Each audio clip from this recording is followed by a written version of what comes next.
We can estimate that seniors in the United Arab Emirates are very frustrated with Netanyahu personally after all this story, as Netanyahu was the one who pushed for a visit again and again during an election campaign and refused completely to accept any messages that postpone this visit. Now, the first hint for that was the cancellation of the trip of Netanyahu to the United Arab Emirates last week after the Jordanians didn't let the Israeli airplane fly through their airspace. Had the United Arab Emirates wanted to see Prime Minister Netanyahu landing in Abu Dhabi, the Jordanians would have agreed that that airplane take off from Israel and fly through Jordanian airspace. They did not do so.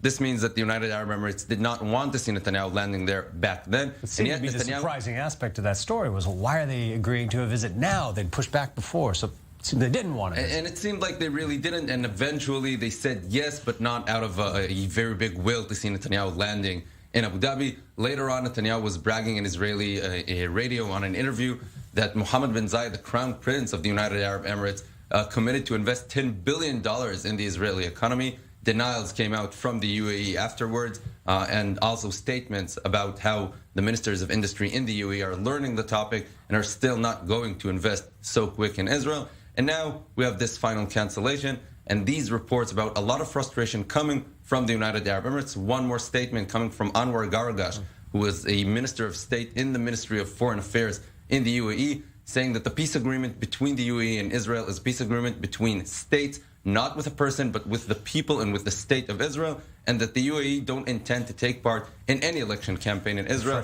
not now and not in the future.